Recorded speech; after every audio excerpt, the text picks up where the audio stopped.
Thank you very much, and thanks everyone for being here today. We got a nice turnout for our congressman.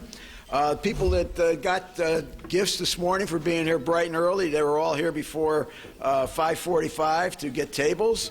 Lisa Santangelo, Jim Dowling, and Tom Daniel, they all got yard goat tickets. Wasn't that, huh? They got yard goat tickets for last week, but no. Tommy Tokars told me to tell him that. Also, just a couple of announcements. As you know, the Community Health Center is an organization that's really been active with our chamber for many, many years. And we're really excited on May 1st at noon. They'll be putting up another 30,000 square foot addition in downtown Middletown. That to go along with the 45,000 square foot addition. And I know they're putting other facilities up throughout the state of Connecticut, but we're very proud of Mark Maselli and his whole team. Mark, thank you for everything. Round of applause. Mark Maselli.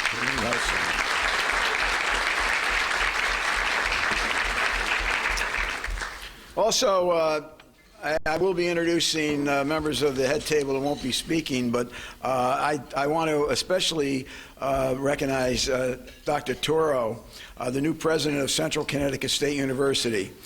She was formerly interim chancellor, executive vice chancellor, and provost at the University of Arkansas at Little Rock. She was selected after a 7-month-long nationwide candidate that attracted 69 candidates. We're really excited that you're here. You've got a great boss in Mark Ojakian, who is somebody that I have so much respect for. Let's have a round of applause for Dr. Toro.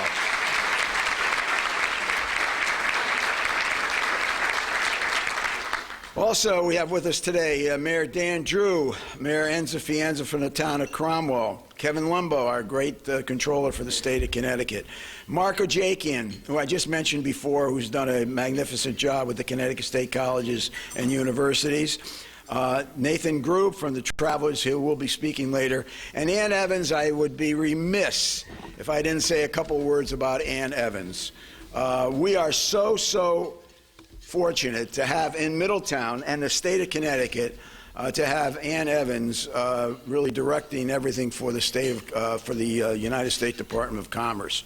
This is Export Week, and I know Joe will be touching base on that. But Ann has numerous programs set up for the state of Connecticut in exporting. They have 17 events with 660 people registered for exporting for Brazil, Canada, Australia, all different types of opportunities. So, Ann, I just can't thank you enough for being so pro-business and so dedicated to the business community in the state of Connecticut. Ann Evans.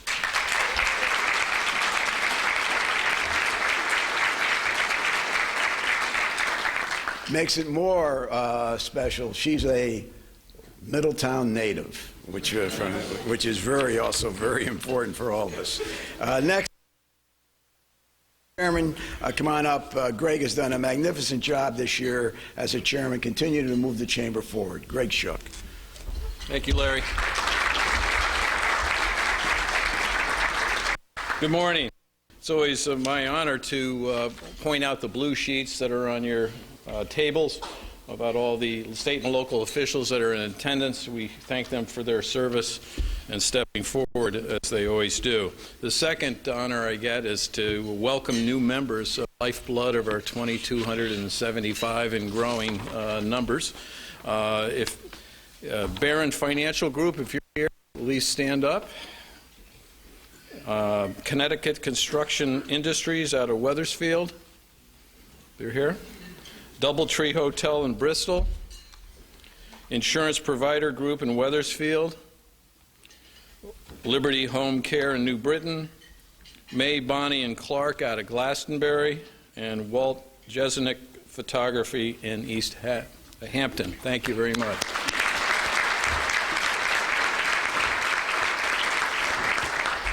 Before I sit down, I want to take a special shout out to Pratt & Whitney. I want to thank them for the sponsorship. I also want to thank them for their commitment to the state of Connecticut and what you do as an economic engine. There's a lot of manufacturers in this room. There's a lot of potential manufacturers, and it's just impressive.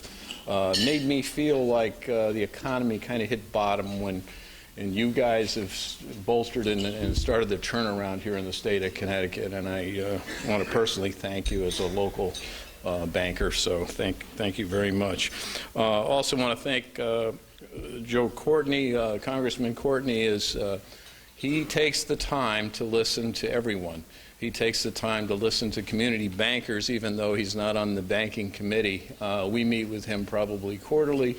One of these folks that listens, that gets it, tries to get along with all sides, and it's greatly appreciated. So I'm glad you're here. Thank you.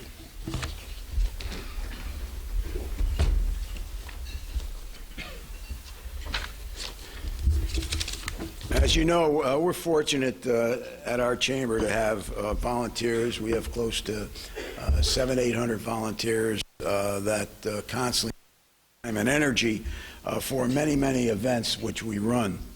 This week is a very special event that we run for our young students from throughout our region.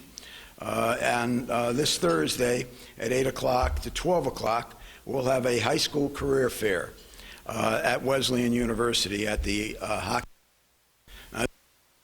250 presenters at this. 130 of our business people will have tabletop booths at this to talk to these young students. Over 1,300 students will be bussed in from throughout Middlesex County, up from the lower valley, to see and look at opportunities that they have to move forward as they go into college, and then business opportunities. This is a that spends a tremendous amount of time, and I would be remiss if I didn't thank Pratt & Whitney for their unbelievable sponsorship of this, Wesleyan, and of course Eversource for this big event we have coming up. But it doesn't work without volunteers. It's a huge committee that spends their time and energy on this, and I just like to Tom Serra, who is a citizen in our community, chair of our Business Education Alliance. Some people, because he's been out of there for a little bit, forget of his career at Vinyl Tech, where he was a phenomenal administrator. Donald Finkelstein, Rosario Rizzo, and Mike Fienza. Will please stand up, that group I just said, and let's have a round of applause to recognize them for the time and energy that they're putting in this event.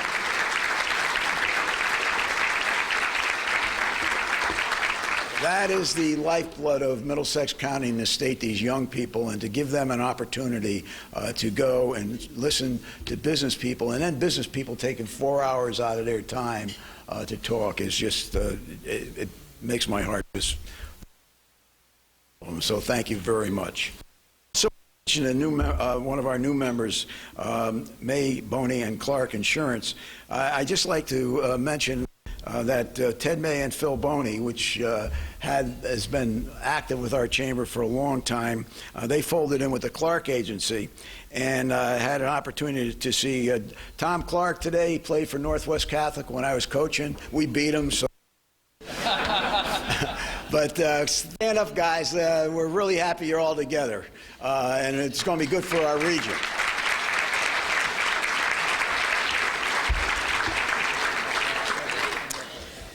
Next, great event coming up. Nathan Grube.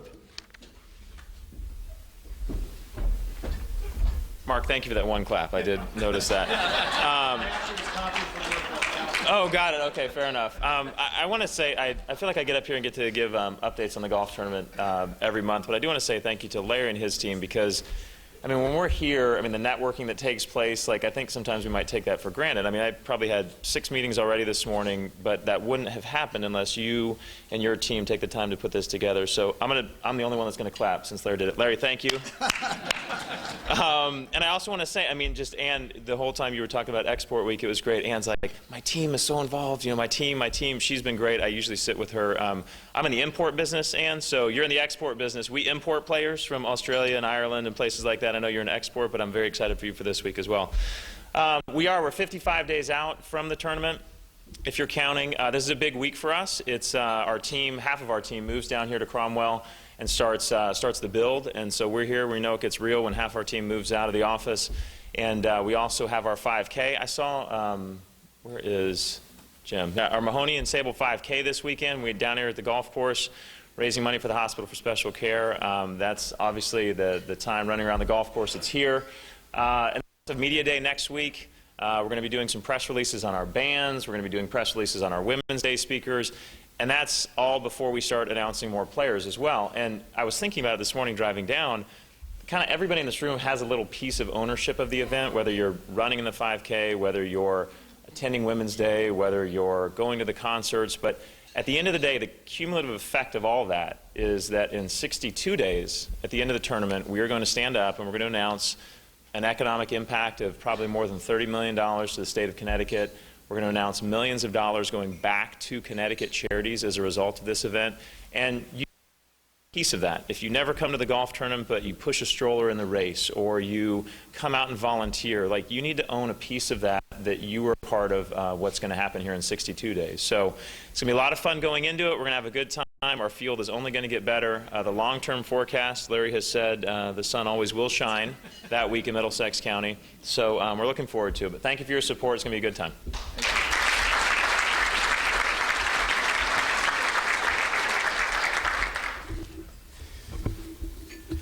Well, the time and energy that Nathan put, I saw him Saturday night at an event up in Hartford at the convention center, and he was networking at that too, trying to get sponsors and people to support the golf tournament, which is so important for us here in our region, which really generates a tremendous amount of people coming here, but more importantly, the activity level worldwide that we get on TV. Also today, I know that Johanna, myself, and others will be going up to the state capitol. Today is a tourism day up there, which will be happening. So just to give anybody a heads up that would like to go up there, it starts at 10 o'clock up at the state capitol and the legislative office building to support tourism, which is so vital for us here in the state of Connecticut. Before introducing our speaker, I'd just like to mention a couple of things about Pratt & Whitney. Pratt & Whitney has been an unbelievable supporter of our chamber. The activity level, which I mentioned before about our business education partnership, they also support the career fair, which I mentioned also earlier. But they do Holiday on Main Street for downtown Middletown, which is a phenomenal event that brings thousands of people down from the day after Thanksgiving all the way up to right before Christmas.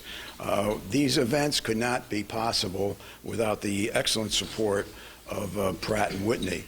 Also, wearing my other hat, and I know Mark feels this way, and Dr. Toro, Pratt & Whitney is a major employer of many, many of our students from both the University of Connecticut, Central, and the other schools here, especially in engineering, which has skyrocketed here at the state of Connecticut. Their new center up at East Hartford is a major, major commitment to the state of Connecticut, and it bodes well for all of us here in the state of Connecticut. Congressman Courtney has been a strong supporter of this, along with Electric Boat. And there's no magic to what's happening here in the state of Connecticut right now with the Pratt & Whitney and Electric Boats driving more employees. But we have a lot of our manufacturers here today that are here for the export group. But those small, mid-sized manufacturers are adding employees to take care of both Electric Boat and also Pratt & Whitney with their expansions. So for that, I just can't say enough good things about Pratt & Whitney, and of course Congressman Courtney, who's been in the forefront both in D.C. and the state of Connecticut, a strong, strong support of the manufacturing of the state of Connecticut.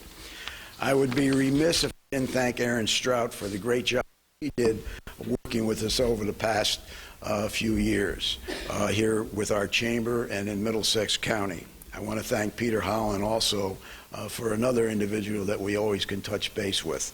And we're really looking forward to working with Alyssa Harrell, who is replacing Erin.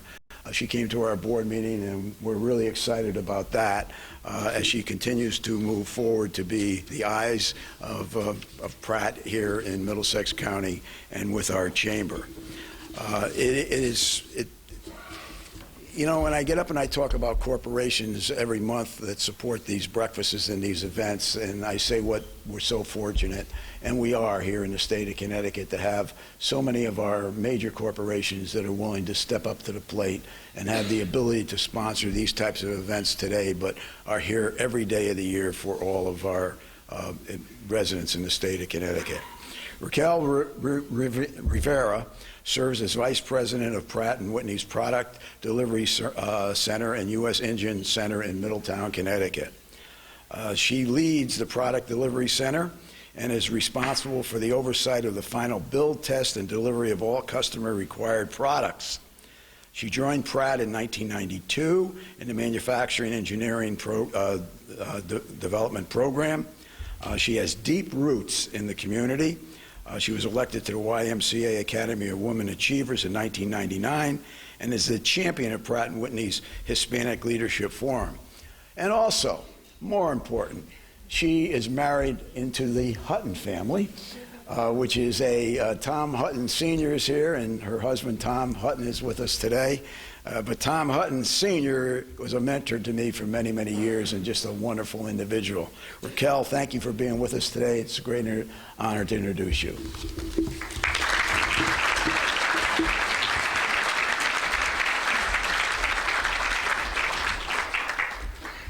Thank you, Larry. And we also enjoy the partnership that we have with you. It's an honor, actually, for us to sponsor this breakfast today.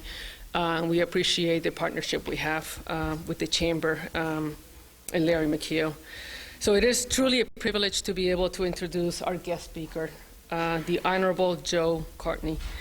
Representative Courtney is a longtime ally of United Technologies, Pratt & Whitney, and all of our suppliers, going back to his service in the Connecticut General Assembly.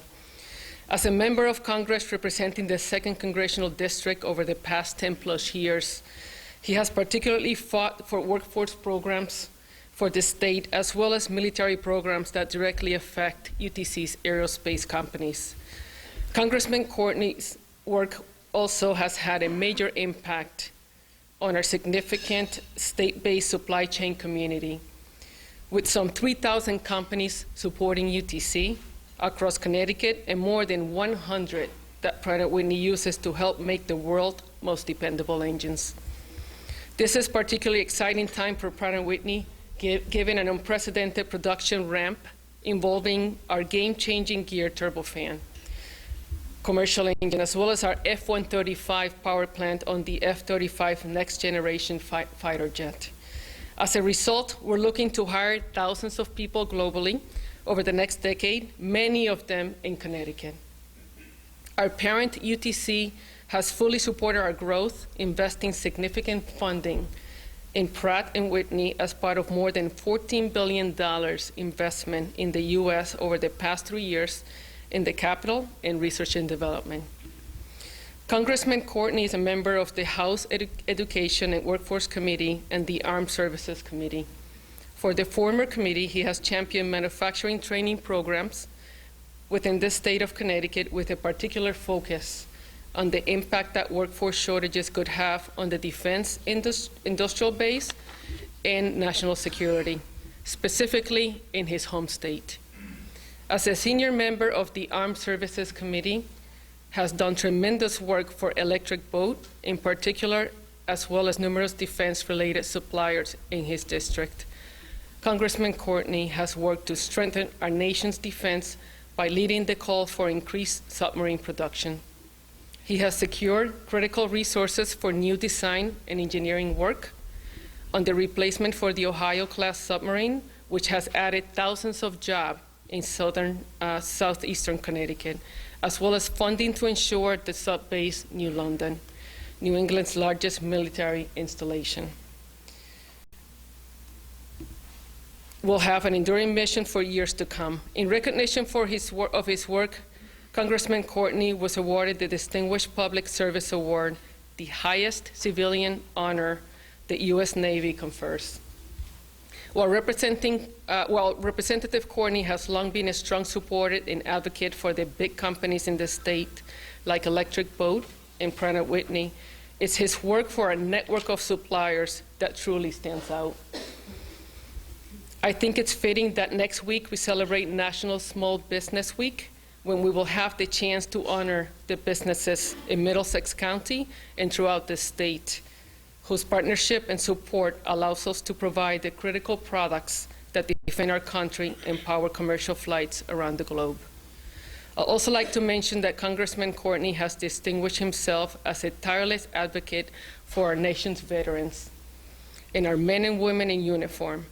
Among other things, he successfully fought to expand the Montgomery GI Bill for post-9/11 veterans and their families, and partnered with Senator John McCain to introduce the Post-9/11 Troops to Teachers Enhancement Act to help members of the military transition into the teaching profession. As a major employer of U.S. veterans and active service military personnel, Pratt & Whitney applauds your effort in this area. We appreciate your continued commitment to the state of Connecticut, its many businesses, and all its residents. We are truly honored to have you with us today. On behalf of Pratt & Whitney and the business community in Connecticut, please join me in welcoming Congressman Joe Courtney.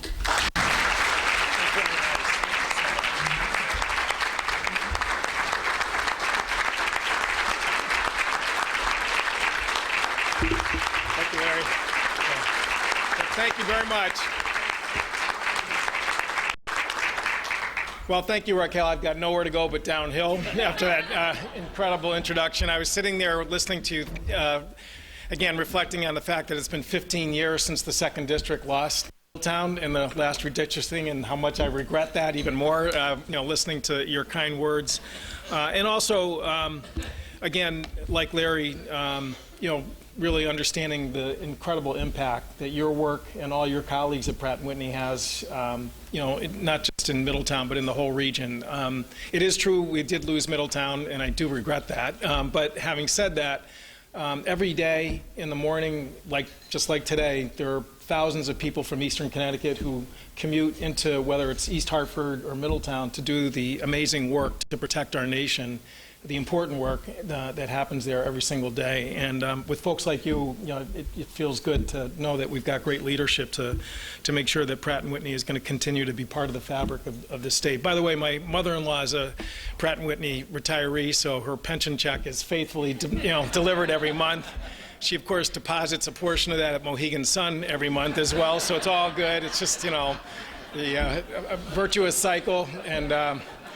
And my brother-in-law actually works there as well. And you could probably go through the room here, and people could tell the same story about the whether it's family in the past or in the present that are part of. Its reach is just incredible. So thank you for hosting this morning's breakfast. Greg, as he said, is a frequent flyer in our office, and it's a great group. The community bankers, they. Again, don't filter some of the comments that they make when they come in to see me, but nobody has their finger on the pulse, I think, really, than local small community banks who understand what's going on in the real estate market, small business, obviously some of the issues in terms of interacting with the regulators, and we're lucky to have folks like Greg and his colleagues. Kevin and Mayor Drew, thank you for being here. Again, we are so lucky to have such great leaders like the two of you. I saw Mr. Doyle, Senator Doyle there as well. Thank you for your great work in Hartford, and to everyone for being here this morning. Dr. Soto, congratulations. Again, Central is just an outstanding school. I have a nephew who is now an engineer working down at Electric Boat who went through the School of Engineering at Central. So its impact is just widespread. And again, I think if you looked at the graduating classes, the numbers who stay in Connecticut, again, are way above the norm, and I see your boss nodding his head. So, Mark, you will allow me to check the box here this morning in terms of giving you guys a shout out. And Nathan, thank you for your great work. Rory McIlroy is coming this year. That is awesome, and I think it's really going to be a great tournament this year. Lastly, I want to say thank you to Larry McHugh, who is just an incredibly special person. You know, I've known him for a long time. Obviously, his other hat that he wears as the head of the Board of Trustees at UConn means that he just, again, has an incredibly powerful impact in the 2nd Congressional District. This last week, after spending a lot of time running around the district, the Sea Power Committee I'm ranking member on, we did a embark on a submarine for a day or so, which is just an incredibly awesome privileged experience. It's the 5th time I've been able to do that. But this one was particularly special because it was on the USS Connecticut, which was now stationed on the West Coast. Again, this is one of the 3 Seawolf class subs that were built back in the 90s. That was kind of the bridge to the Virginia class program and kind of kept the shipyard open. And it was just, you know, again, an amazing experience to spend time with Captain Tatikin and his crew and just sort of see what they do. And it's been tied up a long time. They were up in Bremerton, Washington, state of Washington, for about 4 years because, again, it needed a lot of work in terms of an overhaul. But it is now, you know, totally hitting all cylinders, or whatever you want to call that, in a nuclear power plant that drives the sub. But anyway, I told him I was coming here on Monday, and Captain Tatikin asked me to bring along a little gift for Larry, which I wanted to present to him right now, which is a cap of the USS Connecticut, and the motto is Arsenal of the Nation, which is appropriate in terms of Raquel's comments here. And there's a note to Larry: thanks for your support, Captain Brian Tatikin, SSN 22, which is the call numbers for the USS Connecticut.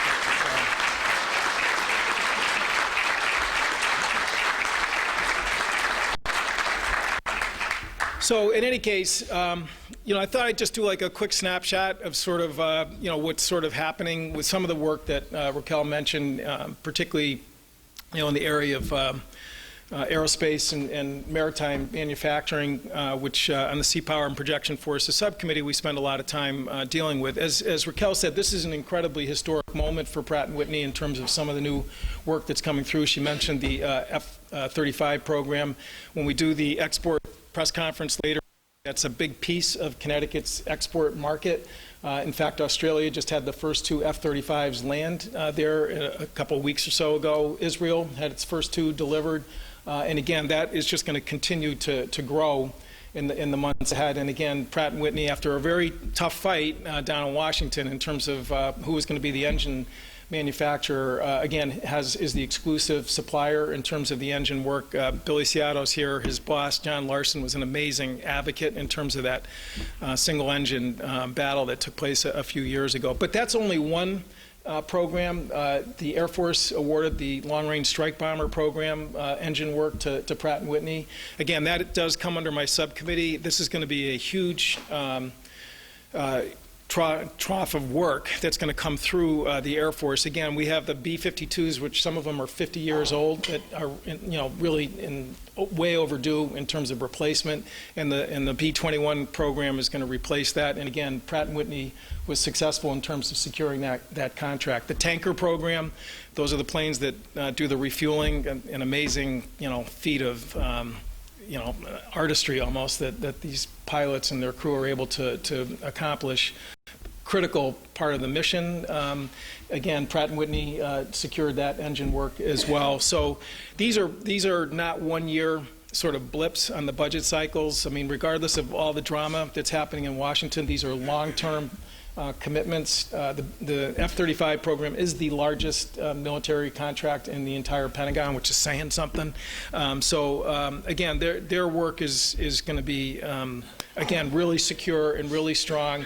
And as I think she would attest to the fact that the model is a little bit different than it was 20 or 30 years ago, where the supply chain is going to be even more critical than ever. And just the need to, again, make sure that their workforce, the small companies that do all the part supplying, are also addressed through the team that's up here. Is just, it's just an existential mission for the state of Connecticut. But I think people get it, and I think we're poised to move forward in that area.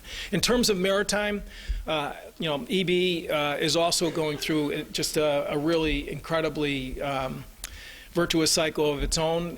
When I first was elected to Congress 10 years ago, the workforce at EB was between 7,000 and 8,000. Again, it was kind of limping along with a one-a-year Virginia-class program. There was no design or engineering work on the books in terms of the replacement for the Ohio program that Raquel mentioned. Today, because we ramped up production to 2 a year, starting back with the advanced procurement in 2008, and then the full completion of the funding of that starting in 2011, that 2 a year, because it takes 5 years to build a Virginia-class submarine, the work is now cascading through the yard. About a week or two ago, the employment number surpassed 15,000 at EB, and we are slated to hit 18,000 between now and the next couple of years or so. And again, a lot of that is just incredibly, those are good jobs. If you walk into the old Pfizer building down in New London, there's between 3,000 to 4,000 millennials and 30-year-olds working there every single day. I took Susan Herbst for a tour about a year or so ago. Her knees buckled when she saw, again, it's sometimes, I think, a very undertold story in the state of Connecticut about what's happening. Again, we're talking about a program, the Ohio Replacement Program, now known as the Columbia class, that is going to be building 12 of these boats that are 2.5 times the size of a Virginia-class program, Virginia-class submarine. I mean, enormous structures. If you project out for when the last patrol of the Columbia class will be doing its final pass-through, that's about 2080. So we're talking between production and life cycle, a program that's going to be going out, well, you can do the math. It's about 65, 70 years. All the same time that we're still continuing to build the 2 a year Virginia class. So that's why, again, the projection that was given last January by the CEO of EB, Jeff Geiger, is that we are going to be hitting 18,000 in terms of the workforce. But just like Pratt & Whitney, the model is different. The supply chain is critical in terms of doing the work that needs to be done. If you go back to the Cold War era, almost all the work was done on the yard. There were 28,000 people working at EB during the peak in the 1980s. Again, the volume of the work is comparable, but the structure and design of the work is different because the supply chain that will feed into this program is going to be critical in terms of making sure that they hit all their targets. And frankly, time is not a luxury, particularly in terms of the Columbia class program. The old boats are going to be going offline starting in the 2020s, and they have to just sort of hit their deadline, or a huge component of our strategic defense is going to be very much at risk. So again, it's another reminder that this focus that we need to have as a state in terms of making sure that small businesses and the supply chain folks get all the help that they can possibly get, and particularly, again, going back to workforce, because if you go down to EB, one of the rituals of running in the 2nd Congressional District, you get to shake hands out in front of the gate. It's actually a lot of fun, but if you went there 3 or 4 years ago, a lot of them look like me in terms of their age, and again, there's like a donut hole in terms of just what happened to the workforce because of the downturn in work. And we really have to be sort of all hands on deck in terms of making sure that we fill that gap. Last year, a couple years ago, 2 years ago, Secretary Tom Perez, Department of Labor, came up and toured the yard and talked to some of the folks out there. We got a $6 million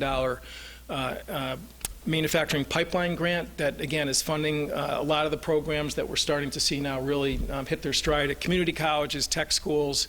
We have now outside machinist programs where people come in who have been doing other things in their life and now are full-time employees. There's one woman I was speaking to down there who's a machinist now at one of the great supply companies, Collins and Jewell. She was driving a truck for Walmart and kind of felt like her life was just sort of not going where she wanted to go, and she had no idea what was involved in terms of building submarines, but she went through this training program, and now she's the most, just happy and excited person in the world to be getting up every morning and doing the work that she's doing. And the work, again, is something that really you can support yourself and a family in terms of the future. So again, I sort of share that snapshot with you. And the ripple effect, by the way, it's having, if you looked at the New London Day over the weekend, the headline that was on there, which is a beautiful site, says real estate market sizzling hot, because it is having an effect now in terms of just home purchases as well as new investment in downtown New London, which has really struggled over the last really 20 years or so in terms of getting some life downtown. It's happening, and again, this engine is driving that growth, and shame on us if we squander it by not sort of staying focused on really what are the critical components to making sure that this economy is going to be sustainable. So with that as sort of an initial sort of snapshot, tonight I'm flying down to Washington to resume the sort of saga and soap opera that's been going on since January 20th. We're 4 legislative days away from a shutdown on April 28th, which would be probably the biggest act of malpractice in history if we were to repeat the mistake that took place in 2013 when the government shut down for 17 days. The good news is that to finish the 2017 year budget, which is where we're at right now, we're sort of midway through the October 2016 to October 2017 budget. The federal government kind of does their calendar a little bit differently than in Hartford. The pieces are there. I mean, we worked out really a spending plan back in December. In my opinion, it was a mistake for the team to basically say they did not want us to pass that measure and finish off the 2017 fiscal year. They wanted to basically put their own footprint in terms of the balance of that year. When you think about that, what that really was, what you were doing when you make that decision is you're basically asking the administration and Congress to do 2 budgets in 1 year, which is really on a scale of 0 to 10 about a 15 in terms of just, again, trying to get all the pieces sort of put together. So the optimist view is that reason will prevail. We'll understand the work that was done last year.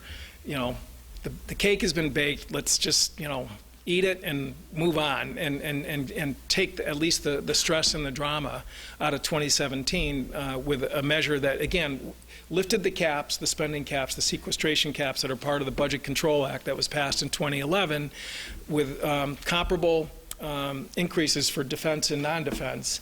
And as I said, let's just move on. I actually think that would be a good thing for the president to be able to sign a budget and sort of reassure people that the lights are going to stay on and that key investments are going to move forward.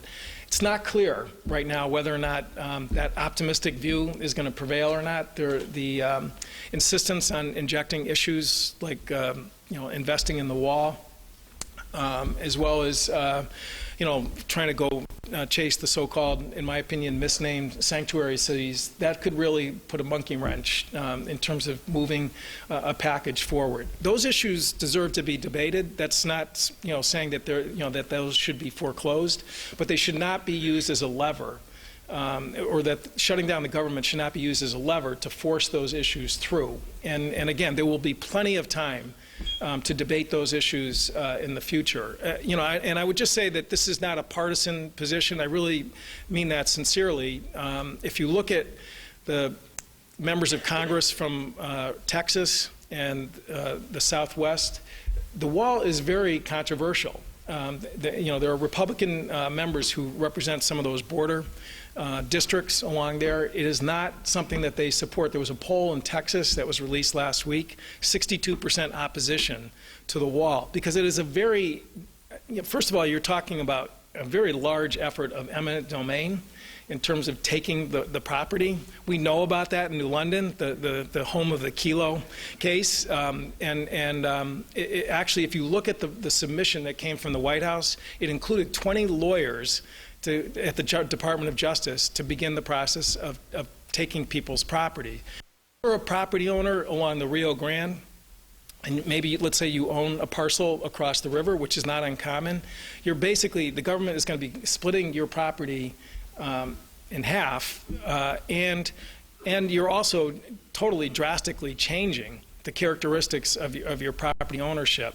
There are better ways to monitor the border. I have a nephew who works for the Border Patrol down in Arizona. They have lots of tools, drones, just technology that particularly in more remote areas are much more practical and pragmatic, and that really should be where the focus should take place. But as I said, this has become kind of a iconic issue for the administration, and again, if we want to debate it, then we'll debate it, but don't tie it to shutting down the government. And certainly the other alternative, which is a really bad outcome, would be just to do another continuing resolution, which is a budget on automatic pilot.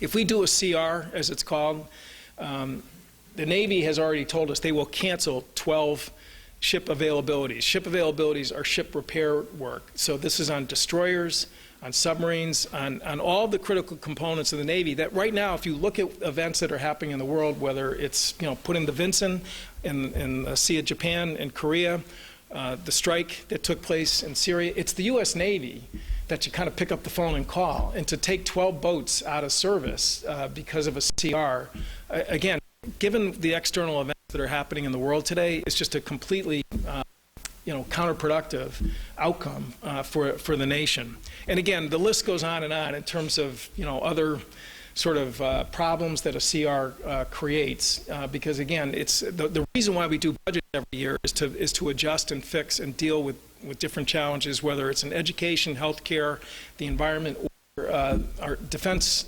sector, and it is just not the way a great nation should operate, which is just to, again, have Congress and the White House basically abdicate its responsibility to pass a real budget. Again, we'll know more Friday, and it's possible we may have like a week-long CR and then maybe do the final package, which would be okay. But again, to have the government shut down or to do a long-term CR for the rest of the year would, in my opinion, just be, as I said earlier, just malpractice in terms of what I think the country needs right now, which is to really get some confidence that Washington can function and do the basic work that it's the Constitution sets forth in Article 1 that the Congress's job is to appropriate and pass budgets and make the country go. Again, there's a lot of other issues which, the list is kind of endless.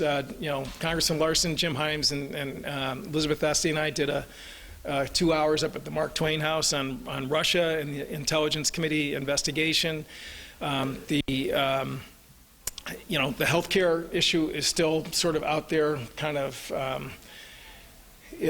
bubbling and possibly resurfacing again. But I don't know if we want to take a few questions because I know people have got schedules this morning. Again, I just really appreciate everyone being here, and this chamber is amazing. The turnout that you're able to produce is just it's really impressive, and it doesn't happen by itself. It's because of its members and because of its leadership. So again, thank you all for the invitation to be here, and be happy to take a few questions.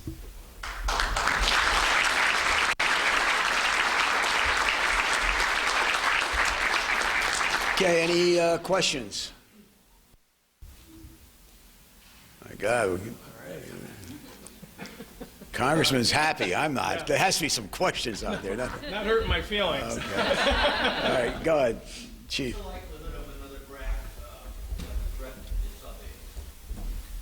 So, again, Base Realignment and Closing Commission, which is the acronym, BRAC, the real four-letter word in Groton, Connecticut.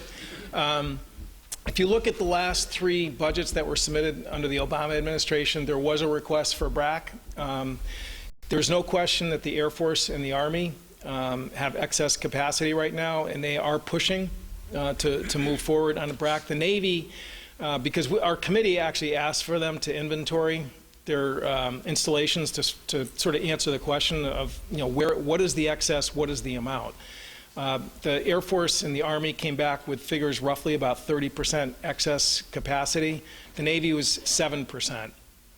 Admiral Moran, who is the vice CNO, testified before our committee. People asked him, does the Navy support a BRAC? He said no, because he doesn't like to give up waterfront property, which is actually, I think, a pretty smart viewpoint, because once you give that up, you never get it back.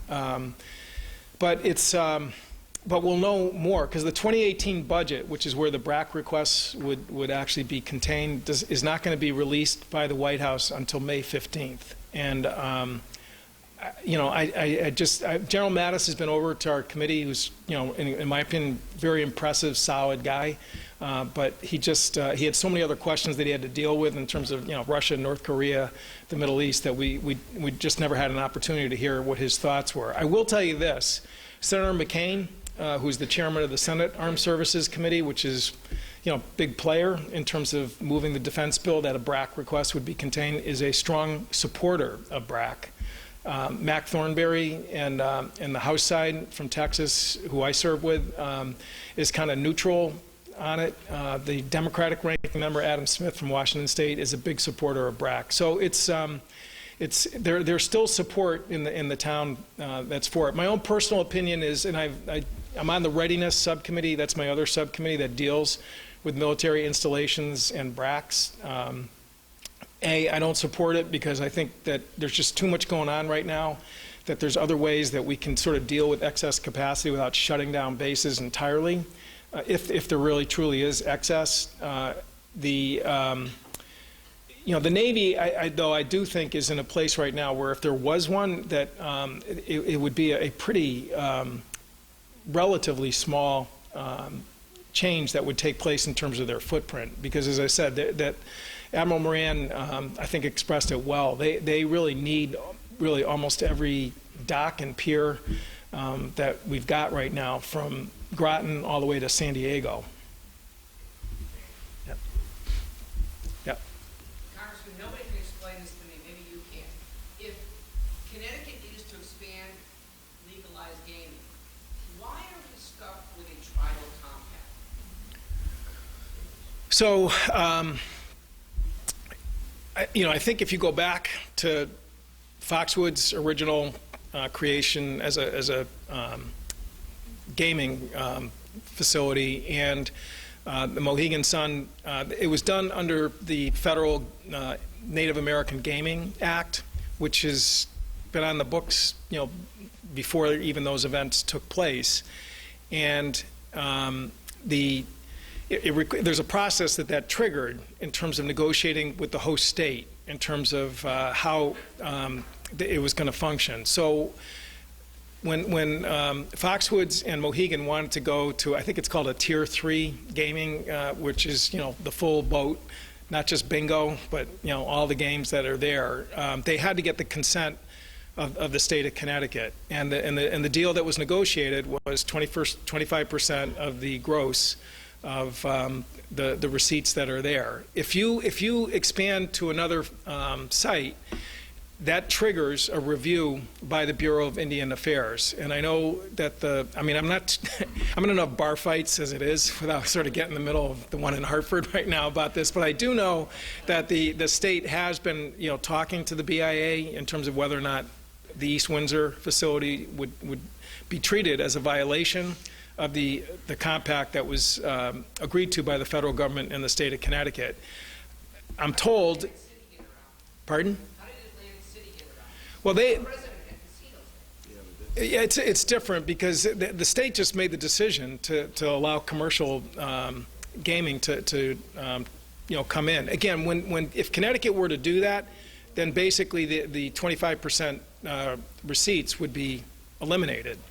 And again, we went through this. Steve Wynn tried to come to Bridgeport, and Larry remembers, and that always killed the deals, is that the state would lose a pretty lucrative source of revenue. Yeah. I was wondering if you could enlighten us about the proposed tax bill and when it might arrive, and more importantly for Connecticut, if it's going to include investment tax credits for the fuel cell. So, there's different sort of scenarios, as you know, in terms of just how this is going to proceed. The president last week said that they were going to release a package on Wednesday. his staff was kind of scrambling in the wake of that to sort of pull back a little bit because again, there's short-term tax changes that don't require comprehensive overhaul of the entire system, and that's one scenario in which the fuel cell credit could be included in a short-term package. It should have been in the tax extenders bill that took place a couple of years ago, and frankly, it was a breach of a promise that was made, which was pretty outrageous when that was left out. Again, the renewable credits were extended for solar, and that's why you see all the panels going up on people's houses, and some of the other extenders that were there, but fuel cells was left out. That's one scenario, is that it's a short-term package. If they're talking about a comprehensive tax bill, I mean, assuming they actually come up with a plan, that's going to take, I think, well into next year, and that's optimistic in terms of trying to enact that, because again, it is subject to just a huge amount of questions. I mean, the tax on imports coming into the country, which was going to be the big pay for to offset reduction of the corporate tax rate, has run into a buzzsaw of opposition. I mean, Lindsey Graham made the comment that there probably isn't even 10 votes for that type of an import tax, and that's a pretty big deal, because that was really going to pay for the overall package. And as I said earlier about doing the 2017 budget, I actually think we should try and go for sort of bite-size measures, kind of like the fuel cell extension, and maybe try and get some momentum in terms of getting the place to work on a better rhythm, as opposed to just taking on way too much. And the healthcare fiasco, I would describe it as an example of just that was not ready for prime time, not even close. And frankly, I think right now, putting out a major tax reform package on Wednesday would be another clunker in terms of really having serious traction. If you go back to 1986, Reagan and O'Neill, they actually let the process work. I mean, and it took a while. It was a long process that went through. That the committees did their normal markup. They actually did it in public. They allowed all the issues to get flushed out, and they ended up with a product at the end of the day. And again, with divided control in Washington, that's the model that I think people really need to go back to try and figure out how do we actually move something as big as tax reform. Yep. Congressman, go ahead, 18, with the way the submission the likelihood of the tax bill getting this year. So the 2018 full budget, as I mentioned earlier, is May 15th, but the skinny budget that came out, as they call it, which is sort of top-line numbers, was released about a month and a half ago. Again, what the budget director did, Mick Mulvaney, who I know pretty well, I've actually played golf with him a few times, but he frankly is a very staunch, I'm trying to be diplomatic here, his view of budget priorities, I think, is very much at the extreme. So what he did was he took the Budget Control Act, which had the 2-year deal that Boehner negotiated, that expires in 2017. Another reason why we should just grab the work that's been done and let's get it over with. But 2018, the caps come back into effect. So what he proposed was lifting the caps for $4 million and cutting spending for non-defense to offset it. So, for example, the University of Connecticut is very concerned about the fact that the National Institute of Health is going to take an 18% cut. If you look at the work that happens up at UConn every year, it's about $100 million a year of research grants that flow to UConn. Again, something which I wish UConn would talk a little bit more about, because frankly, I don't think people really know that. So, you're going to have things, and that NIH is just one example of draconian cuts that the skinny budget proposes. We've got folks here from the community health centers. They get hammered. The Department of Environment, EPA, takes a 30% cut. So things like brownfields remediation, which the mayor, I'm sure, understands the value of, And I can go through Eastern Connecticut and tell you success stories. By the way, Mohegan Sun's announcement at the Norwich State Hospital property that's going to get redeveloped would not have happened without EPA brownfield grants. I mean, that's just, I know that because our office works so closely in terms of getting that done. The Department of Agriculture takes about a 20% hit, which is kind of stunning given the fact that it was sort of rural America that was, I think, the staunchest supporters of this president. But USDA takes a major hit. Again, USDA is another big grantor to the state of Connecticut. The School of Agriculture at UConn is the fastest growing school at the university. It's kind of an interesting sort of factoid. So that budget is going to be, that's where the real fights are going to take place. And another reason why we should get 2017 just sort of off the table and move on. May 15th is incredibly late for a budget to be submitted, and so the clock is going to be the enemy, aside from all the other issues that you sort of have to fight your way through. And if we're still negotiating 2017's budget, while that's, you know, sort of looming over us, is just, you know, going to be really the problem we're in right now in terms of the deadline on Friday is nothing compared to what 2018 is going to be. Again, I think that and I've talked to a lot of Republican members who looked at the skinny budget, that these priorities in terms of, you know, even EPA, which has kind of been a punching bag for their party for a long time. But I think when they understand what that means in terms of you know, clean water programs, brownfield programs, USDA, I mean, really, you know, you're hitting the department that is the closest to rural America. NIH, you know, I actually think that, you know, Republicans care about cancer research just like the rest of us do. I mean, you know, those are just not going to fly. And we're going to have it's going to be a very contentious time. So, you know, for those who think that, you know, it's a budget that's going to be great for defense and that we should just kind of hold our nose and support it, the fact is that it will have you know, that is not the way to strengthen our national defense. By the way, the job training programs that we all need, 30% cut in the skinny budget. I mean, so that program that we got, you know, DOL to fund in Eastern Connecticut, I mean, those programs are going to just take a massive hit. At exactly the same time, we really should be investing in job training. You know, I would think so. Yeah. Thank you very much. Okay. Okay, let's have a round of applause for Congressman. Great job.